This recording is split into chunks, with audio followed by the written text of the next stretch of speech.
নমস্কার বন্ধুরা, আমাদের চ্যানেলে আপনাদের স্বাগতম। আজকে আমি তৈরি করছি বাঁধাকপির মালাই কোপ্তা। এর জন্য আমি নিয়েছি বাঁধাকপি, বেসন, চালের গুঁড়ি, নারকোল, একটু 3-4টে পেঁয়াজ, টমেটো, 4-5 কোয়া রসুন, আদা, কাঁচা লঙ্কা, আর নিয়েছি একটু 2-4টে কাজু, আর অল্প কটা চারমগজ আর শুকনো লঙ্কা।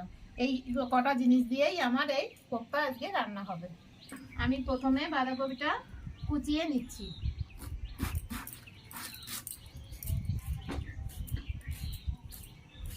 বাঁধাকপিটা আমার কোচানো হয়ে গেছে। আমি এখন ভালো করে ধুয়ে বাটিতে তুলে নেব। জল থেকে ধুয়ে এই বাটির মধ্যে নিয়ে আমি ছোট চামচের হাফ চামচের একটু বেশি লবণ দিয়ে রাখছি। দিয়ে আমি কপিটা ভালো করে জড়িয়ে এই 5 মিনিটের জন্য রেখে দেবো। এই কোপ্তা করার সময় কোপ্তাগুলির মধ্যে দেওয়ার জন্য আমি এখন একটু রসুন কুচিয়ে নিচ্ছি। রসুন, লঙ্কা আর আদা একটু কুচানোটা দেবো ওর মধ্যে। আমি লবণ দিয়ে রেখে দিয়েছিলাম, এর জন্য কপিটা কত নরম নরম হয়ে গেছে। আর এর থেকে এই জল বেরিয়েছে, এই জলটা দিয়েই আমি এখন সব কিছু দিয়ে মেখে বানিয়ে নেব। দিচ্ছি আদা, কাঁচা লঙ্কা আর একটু রসুন কুচি, আর দিয়ে দেব বড় চামচের ফুল চামচ 2 চামচ বেসন, আর দিচ্ছি 2 চামচ চালের গুঁড়ি।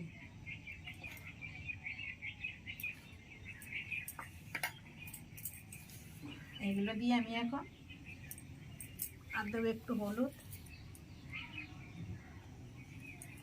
এগুলো দিয়ে আমি এখন মেখে নেবো ভালো করে। একটু নরম নরম মনে হচ্ছে, তাই আমি আরেকটু চালের গুঁড়ি দিয়ে দিচ্ছি। আরও 1 চামচ মতো চালের গুঁড়ি আমি দিয়ে দিলাম। আর লবণ আগেই দিয়েছিলাম, আমি দেখবো যদি লবণ কম মনে হয় তাহলে পরে আবার লবণ দেবো। ঠিক মাখানোর সময় এরকম শুকনো শুকনো করে মাখবেন। এর মধ্যে অন্য কোনো জল দেওয়ার দরকার নেই। বাঁধাকপি থেকে যে জল বের হয় তার দিয়েই এই মাখাটা হয়ে যাবে। আমার এইটা বাঁধাকপিটা মেখে রেখে দিয়ে এখন আমি গ্যাস জেলে কড়াই বসিয়ে দিচ্ছি। কড়াই গরম হয়ে গেছে, এখন আমি এর মধ্যে সাদা তেল দিয়ে দিচ্ছি। বড়াগুলি ভাজার জন্য আমি এখানে সাদা তেল ব্যবহার করছি। তেল গরম হতে হতে আমি এদিকে যে মশলা দিয়ে আমি রান্নাটা করব সেই মশলাগুলি কেটে নিচ্ছি।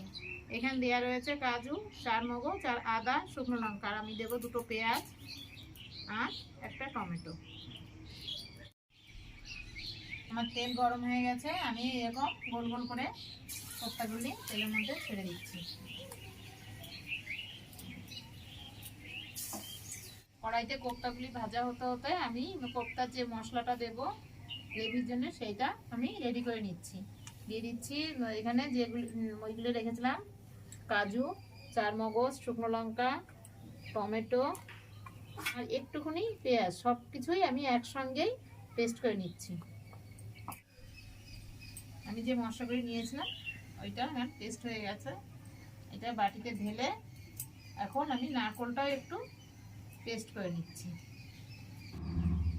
আমি যে কোপ্তাগুলি আগে বসিয়েছিলাম এগুলি আমার ভাজা হয়ে গেছে, আমি এখন নামিয়ে নিচ্ছি।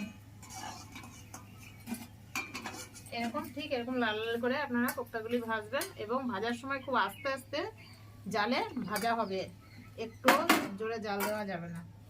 আমি নারকোলটা পেস্ট করে নিয়েছি, এর মধ্যে এবার আমি হাফ গ্লাস মতো গরম জল দিয়ে দিচ্ছি। দিয়ে ছাঁকনিতে ছেঁকে নেব। আপনারা পেস্ট না করেও গরম জল দিয়ে সরাসরি নারকোল থেকে এই দুধটা বের করে নিতে পারেন। আমার কাছে নারকোল কম, তার জন্য আমি একটু পেস্ট করে নিয়ে এইভাবে দুধটা বের করে নিচ্ছি। আমার কোপ্তাগুলি সব ভাজা হয়ে গেল। আমি এখন এখানে সবকটা নামিয়ে রেখে এবার এই যে তেল রয়েছে কোপ্তা ভাজার যে তেল, ওই তেলের মধ্যেই আমি এখন ফোড়ন দিয়ে দেবো। দিচ্ছি 2টো শুকনো লঙ্কা, 1 টুকরো তেজপাতা,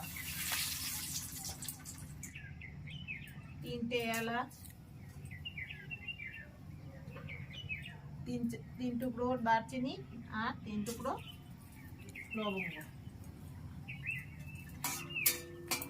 ফোড়নগুলি বেশ লাল লাল হয়ে এসছে। এখন আমি এর মধ্যে দিয়ে দিচ্ছি যে কুচিয়ে রেখেছিলাম পেঁয়াজ, এই পেঁয়াজটা করে। আপনারা যদি এতে পেঁয়াজ না খেয়ে কেউ না খান তাহলে পেঁয়াজ আর রসুনটা বাদ দিয়ে দিলেও হবে। শুধু আদা, কাঁচা লঙ্কা, টমেটো এইগুলি দিয়েই এটা রান্না করতে পারেন।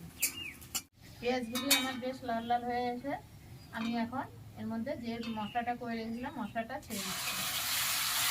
মশলাটা ছেড়ে দিয়ে মশলা যে বাটিতে ছিল এই বাটিতে ধুয়ে মশলা জলটা দিয়ে এর মধ্যে দিয়ে দিলাম।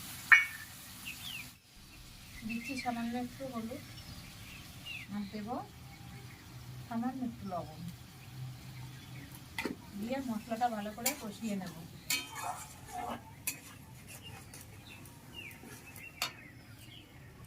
আর স্বাদের জন্য দিয়ে দিচ্ছি সামান্য একটু চিনি। চিনিটা আপনারা যে যেমন মিষ্টি খাবেন তেমন ভাবেই দেবেন। মশলাটা আমার কষানো হয়ে গেছে, দেখেন মশলা থেকে এই যে তেল ছেড়ে দিয়েছে, কেমন কেমন তেল ছেড়ে দিয়েছে মশলার থেকে। এখন আমি এর মধ্যে দিয়ে দেবো সেই যে নারকেলের দুধটা বের করে রেখেছিলাম সেই দুধটা, আর দেবো 2 কাঁচা লঙ্কা চেরা। আমি খুব ঝাল দিচ্ছি না, যদি আপনারা ঝাল বেশি খান তাহলে আর একটু ঝাল দেবেন, তবে এটা একটু মিষ্টি মিষ্টি ভালো লাগে। এবার আমি ঝালটা বাড়িয়ে দিচ্ছি। দুধ দেওয়ার পরে দেখেন ঝোলটা ভালোই ফুটে উঠেছে, দেখেন সুন্দর হতে। এবার আমি এই যে কোপ্তাগুলি বানিয়ে রেখেছিলাম এইগুলি এর মধ্যে ছেড়ে দিচ্ছি। আমি পুরোটা বাড়িয়ে দেবো। আমি ঝোল থেকে দেখলাম একটুখানি লবণ কম আছে, তাই আমি আবার আর 1/2 চামচ লবণ এতে দিয়ে দিচ্ছি। এর মধ্যে ঝোল অনেকটা রাখবো না, একদম মাখা মাখা হবে।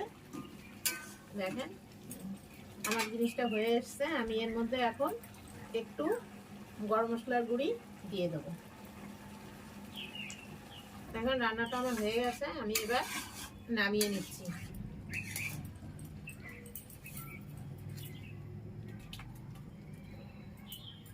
বাঁধাকপির এই কোপ্তা, মালাই কোপ্তা একবার বাড়িতে করে খেয়ে দেখবেন। বাঁধাকপি দিয়ে তো আপনারা অনেক কিছুই করে খান, এইভাবে একবার মালাই কোপ্তা বাড়িতে তৈরি করবেন। আর এইটা গরম ভাত, ফ্রাইড রাইস বা পরোটা, রুটি সব কিছুর সঙ্গেই খেতে খুব ভালো লাগে।